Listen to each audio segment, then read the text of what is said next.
Welcome to Who's in STEM.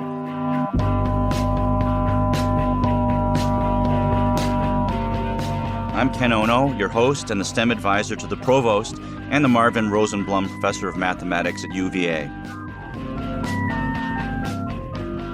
On Who's in STEM, our goal is to evoke flights of imagination and wonder by showcasing the cornucopia of all that is STEM at UVA, the marvelous world of UVA science, technology, engineering, and mathematics. In this episode, we celebrate Earth Day. Earth Day 2023, April 22nd. I grew up in the 70s and 80s in Towson, a suburb of Baltimore in Maryland, and I was a rabid fan of the Baltimore Orioles baseball team. If they're like my age or older, some listeners might remember slugger Steady Eddie Murray. Or they might remember the legendary fan Wild Bill Hagee with his Grizzly Adams beard and cowboy hat leading the cheers from Section 34 of Memorial Stadium. I have fond childhood memories of steamy summer nights on the patio listening to the games on our staticky AM radio, the one we got from Radio Shack. We had bushels of steamed blue crabs coated in Old Bay seasoning piled high on our picnic table, the one that was covered in newspaper.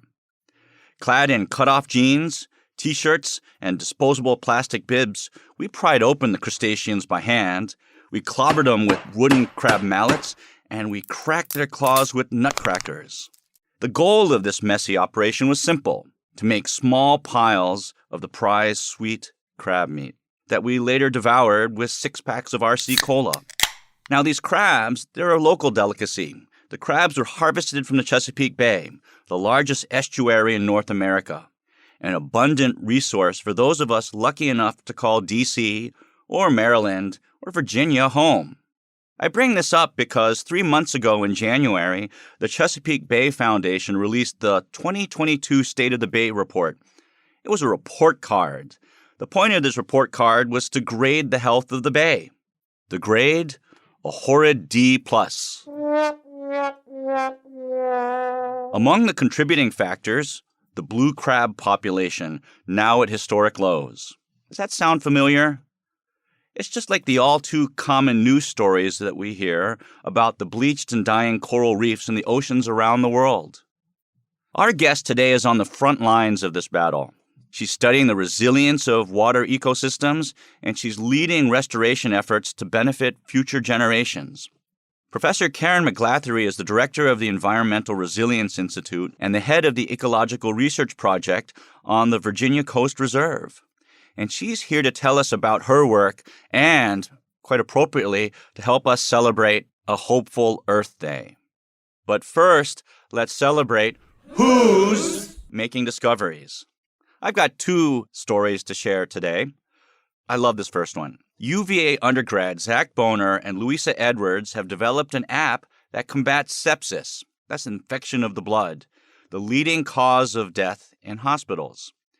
Their app, which is based on artificial intelligence tools, determines the likelihood of sepsis using real-time monitoring of various markers. Now, I loved learning this. Why? Because Zach actually was a student in my fall graduate-level course in number theory, a topic that is far from his primary interest in medical technology. You heard that right, my graduate course in number theory. How lucky we are at UVA to have the privilege to teach students like Zach and Louisa. They make us all quite proud. The second item also is quite close to my heart in that it involves numbers, and I'm a mathematician.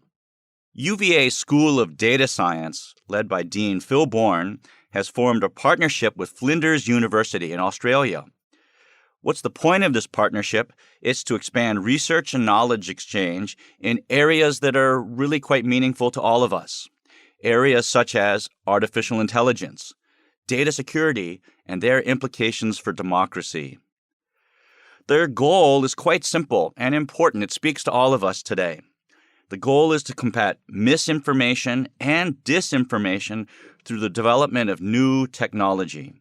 This is, indeed, a splendid example of President Ryan's motto, for us to be great and good in all that we do, as these tools will help strengthen and restore faith in democracies. And that's who's making discoveries. Today, we're talking about environmental research. Our guest, Professor McGlathery, conducts research that explores how climate change affects coastal ecosystems, specifically here in Virginia. Thank you. Thank you for joining us, Professor McGlathery. Karen, if I may. Thanks so much for having me, Ken. So I'd like to circle back to the little story I told from my childhood.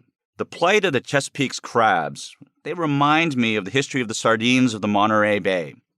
In the 1930s, sardines were abundant, and the fishing industry was booming, famously immortalized in John Steinbeck's classic American novel, Cannery Row. But within 10 years, and in actual real life, the sardines disappeared. They vanished overnight in terms of biological timescales. And as a result, the local economy collapsed. So we should be aware. We should be afraid. We should be worried because we have to care for these water ecosystems. So Karen, as the local expert, I turn to you because as I understand it, such a collapse has already happened here in Virginia with coastal seagrass. Tell us about that. That's right, Ken. Seagrass once carpeted the seafloor and the shallow lagoons off the eastern shore of Virginia. Imagine a tall prairie just underwater. So instead of the wind causing the leaves to sway, it's the flow of the water.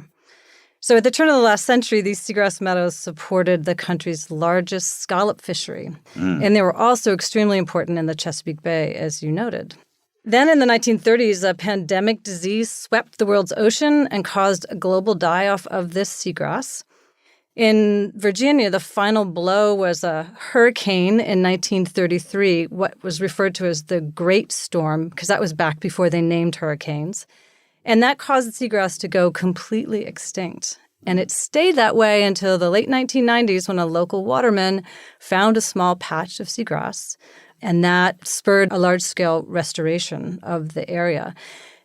The loss of the seagrass had a huge impact on the local economy that was really dependent on the scallop fishery. And so between 1930 and 1933, the scallop fishery went from about 2,000 pounds a year to zero. And when the scallop fishery crashed, so did the economy. A side note, interestingly, this great storm of 1933 also caused all the people who lived on the barrier islands to pick up their homes and their church and their schools and float them on rafts across the lagoons and resettle on the mainland. So we often hear about climate migration now, and this is an example of it happening over a century ago. So the church that used to be out on Hog Island, the Barrier Island, is now in the village of Oyster, where UVA's Coastal Research Center is, where my research is based.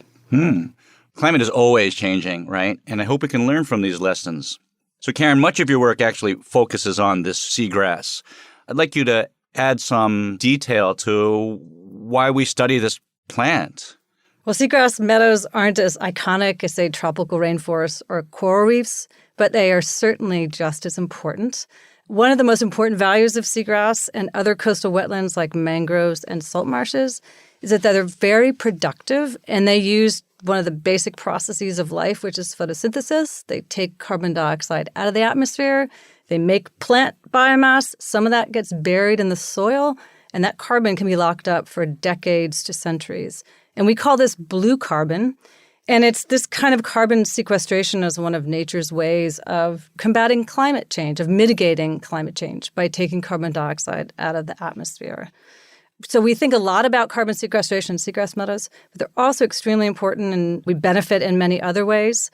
They're critical habitats for fisheries like blue crabs and scallops. Many fish use seagrass meadows when they're young and when they get big enough that they're not going to get eaten by as much by a predator and they move off coast. So it's like a local sargassum. That's right.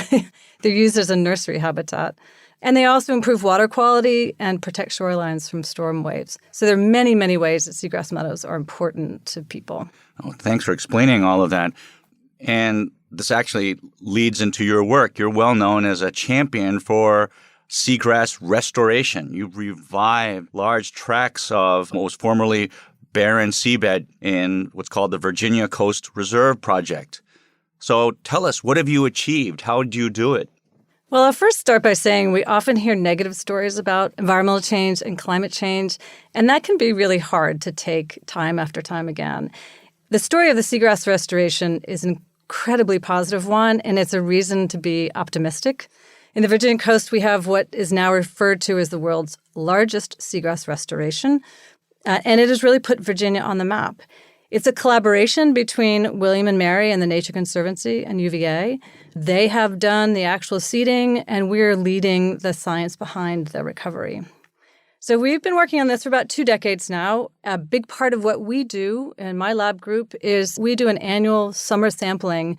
We go with about 20 undergraduates, graduate students, faculty, and staff out into the meadows and measure everything there is to measure. It's a team effort, and it's really a lot of fun. We go out on small boats. We don our wetsuits and our masks and snorkels, and we jump in the water. We work for about 4 hours, 2 hours before low tide and 2 hours after low tide, because we need to be able to get up and walk to the boat when we're done. Some people count seagrass. Other people take soil samples. You count the seagrass, like you actually individual blades of. You do. Oh my God! You lie on. I'm a numbers person, but that's seafloor, and you count. You hold them like a ponytail, and you keep counting. I vowed when I was an undergrad I'd never do that, and this is what I do now. But it's important. What happens if you lose track? You start over again. And you can't talk to anybody. If you're lucky when you're lying there, fish will come up and kind of poke at your mask, wondering what you're doing. If you're lucky, you might even see a seahorse. So that's pretty exciting. Wow. So I guess I would just reflect and say I've been at this for about 20 years. When I came to UVA, there were no seagrass in the lagoons. Now it's just, I feel awe when I go out there. I look out on the horizon. All I can see is these vast seagrass meadows. Yeah, so if we were to measure in acres, barren, 0 up to how many thousands of acres? 9,000. 9,000. So, and I'm a soccer fan. That's about 5,000 soccer fields. Wow. And we only seeded about 500. So that difference between 500 and 9,000 is nature doing its job. So we just nudged nature along. So have the scallop populations rebounded? There are people who are seeding the seagrass meadows with scallops. Mm-hmm. So we do see scallops. We can go out. I can find a scallop that's the size of my palm now. Oh, that's great. And when you first started, it was just nothing. What? Sand, Yep. earth. That's fantastic. So Karen, I want to shift gears here. A few episodes ago, Howie Epstein, the chair of the Environmental Sciences Department, was on our show. And he talked about, with Lauren Simpkins, the work they do on the polar ice caps. And one thing he mentioned to me about you, I really want to circle back to. He said that much of your work focuses on human interaction. And what you've described to me, actually, some of it seems quite lonely, floating in, in the ocean, counting seagrass. So exactly what does he mean when he says you're a strong supporter of human interaction in your work? Well, part of it is through my role as director of the Environmental Resilience Institute. So I'm a huge believer in the power of interdisciplinary collaboration. So we have teams from all across grounds working together to try to find solutions to climate issues that are facing us. On a personal level, I guess one example I might give is the work that I'm doing on something we call the Coastal Futures Conservatory with music professor Matthew Bertner and environmental ethicist and religious studies professor Willis Jenkins. And essentially what we're doing is we're listening to the science. So we're putting microphones, for example, out in an oyster reef, and we're listening to the sound that the oyster reef makes. It tells us something about the health of the oyster reef, how it functions. Instead of a violin or cello or piano, we're hearing fish and oysters and snapping shrimp as our instruments. So we can really understand about how it's functioning. To be honest, I was a little skeptical the first time we did it. I thought I knew what it would sound like, and I didn't at all. It was much more complex than I thought. So when you go scuba diving, do you now have a completely different appreciation for the sounds? Well, often when you're scuba diving, if you're really scuba diving, you're just hearing your bubbles, your breathing. So this is actually much more interesting. Uh-huh. The other thing that we do is we sonify data. So we take our long-term data, like temperature data, and we listen to the patterns and the cadence of those data, those numbers. When we share this with the public, we give presentations at scientific meetings. And we think that listening really heightens people's awareness, their empathy, their connection with climate change more than if we were just simply to show a graph. Right. So are there temporal studies where you can evaluate the health of these seagrass lands over time? You can measure that. Yeah, absolutely. I mean, part of what is the foundation of this ecological research project is long-term data. We have, in some cases, 30 years of data on the seagrass meadows, how they breathe, they take in CO2 and release oxygen. And Matthew has made a musical composition about this. Oh, so would you describe it as the ocean singing to you when it's happy? Well, to be honest, the first time he played it for me, I was stressed out because it was so noisy. It didn't sound like music. And I thought, this is not going to appeal to people. So we worked back and forth so that he made more of a aesthetically pleasing composition that really, showed what the patterning of the data was and how it was changing over the long term, but in a way that was maybe a little more pleasing. Is there a particular piece that you could share with us?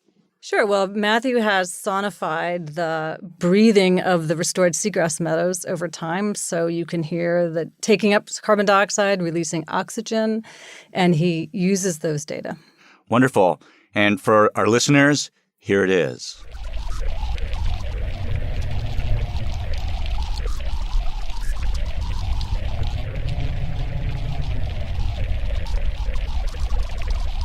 So, Karen, in addition to the sonification of data, in terms of musicality, are there some pieces that you could share with us for comparison? Yes, Matthew sonified the carbon and nitrogen cycling in seagrass meadows, and this is something that we share with the public. And here it is.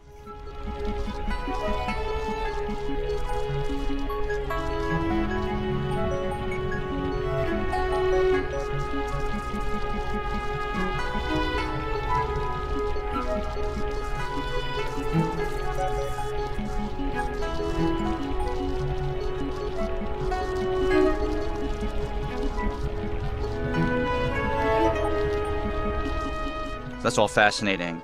I'm so glad that we're talking about all of this for our Earth Day special. And speaking about Earth Day, let's be honest, we're a long way from reaching our climate change goals. And as an expert, I have to ask, what can we do to bridge the gap? Well, universities have a really important role and responsibility to take our research and discoveries on climate change and translate them in ways that can be used by the public.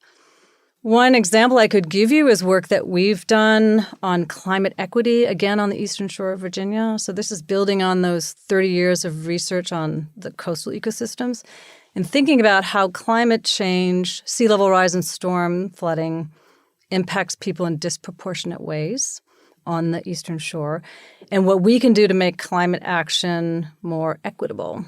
So we're really focused on what we can do as scientists and researchers to help communities on the Eastern Shore make informed decisions. And what really makes it work is that we have engineers and social scientists, environmental scientists, but we have community leaders. We have two people. One is a faith leader, and the other is the head of the youth programs of the YMCA. They're our partners in this. They're on our leadership team. They're helping us get community members to our meetings, talking to them, helping us define what is really important. What do they care about? What are the needs? How can our science serve that? So for me, it's really exciting because I've been working there for so long, but I've mostly been hanging out in the ecosystems. And now we're really connecting very directly with people, and they're helping us figure out what the best path is forward. That's awesome. When I said earlier that you're on the front lines, there you have it. For all the listeners, that is proof. That's what it looks like when STEM researchers put their expertise to good use to help make the world a better place. So, Karen, if you could make just one request of our policymakers in Richmond and D.C., what would that be? Well, that's an easy one. My request would be that Virginia stays in RGGI, which is the Regional Greenhouse Initiative. So this is a consortium of 12 states in the Mid-Atlantic and New England, and it's a regional-based program that sets limits on carbon pollution and attaches a price to that that's paid by power companies and then reinvests that money into Virginia's communities that are impacted by climate change.